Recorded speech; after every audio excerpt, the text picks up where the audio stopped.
आज तसं तुम्हा सगळ्यांना 6 डिसेंबर महापरिनिर्वाण दिनाच्या हार्दिक म्हणजे हे भेटही व्हावी, भेट घ्यावी म्हणूनही त्या ठिकाणी आज येऊन आणि ती जी आपल्याकडे एक मुलगी कुठल्या याच्यात फुटाणा हिंगोलीतली कळमनुरी, तिलाही सदिच्छा भेट द्यावी, तिलाही शुभेच्छा द्याव्यात म्हणून आजचा कार्यक्रम, बाकी काही नाही आहे. साहेब, तपोवन वृक्षतोड प्रकरणाचं मोठं वातावरण तापलं आहे. जसं पार्थ पवारांना माफ केलं तसं झाडांनाही माफ करावं असं मनसं म्हणतं. काय दोन्ही बाबी आहेत त्या. म्हणजे महाकुंभमेळा हा 12 वर्षांनी येतो. थोड्याफार प्रमाणात मी काही जागेवर जाऊन बघितले नाही, पण आहे थोडीशी वृक्षतोड ही होते. तर ती काय निव्वळ कुठल्या तरी एखाद्या मौजेसाठी, हौसेसाठी होते असंही नाही. तर परिस्थिती पाहून लोकांची जी काही दर 12 वर्षांनी जी गर्दी होते किंवा शेजारी झालेले जे काही कुंभमेळे आहेत त्याच्यातली गर्दी पाहता थोडीशी व्यवस्था करण्याच्या दृष्टीनं काही चालू असेल ते वरिष्ठ स्तरावर, त्याच्या बाबतीत फारसं आपण बोलणं काही उचित नाही. साहेब, विजय वडेट्टीवारांनी टीका केली, ते असं म्हणतात की मुंबईचा महापौर कोणत्याही परिस्थितीत भाजपाचा झाला पाहिजे असा दिल्लीच्या आकाचा आदेश आहे.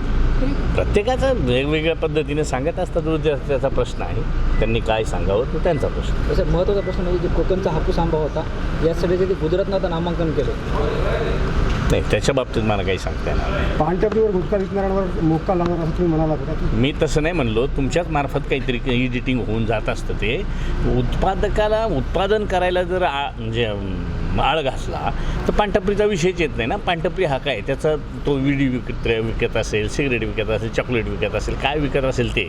पण गुटखा आणि टपरी हे उत्पादनच थांबलं तर टपरीचा विषयच येत नाही ना.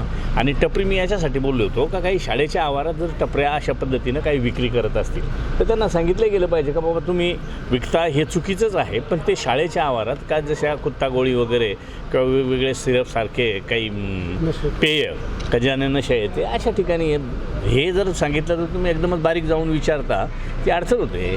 साहेब, नांदेडमध्ये एवढा मोठा जिल्हा आहे परंतु कारवाया होत नाही फूड अँड ड्रगचे आणि तुमच्याच खातं आहे. पण कर्मचारी सुद्धा नाहीत. कर्मचाऱ्यावर पूर्ण खाता चालतो. कर्मचारी नव्हतेच, आता कर्मचारी 22 साली झालेल्या एक्झाम आता आपण त्यांचा निकाल देऊन त्यांचं ट्रेनिंग संपलं आहे.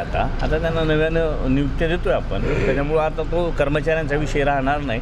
आहेत त्या कर्मचाऱ्यांवर सुद्धा राज्यभरात अतिशय कमी कर्मचारी असताना सुद्धा कर्मचाऱ्यांनी खूप चांगल्या पद्धतीनं कामकाज केलं. पण त्याच्या बाकीच्या पुढच्या काही जर सॅम्पल घेतले तर त्याच्या टेस्ट करायला लॅब नव्हत्या. आता लॅबचं कामसुद्धा बऱ्यापैकी परिपूर्ण झालेलं आहे. म्हणजे तो 14-15 महिन्याचा काळ जो लागायचा रिपोर्ट यायला तो आता 2-3 महिन्यापर्यंत आलेला आहे. भविष्यात तो माणसं वाढल्यानंतर चांगल्या पद्धतीने जेव्हा त्या ठिकाणी ते रिपोर्ट मिळतील आणि कार्यवाही केली जाईल. महानगरपालिकेच्या आदेशाचा कधी पण ते नाही सांगता येणार, ते कोणाच्या नाही का.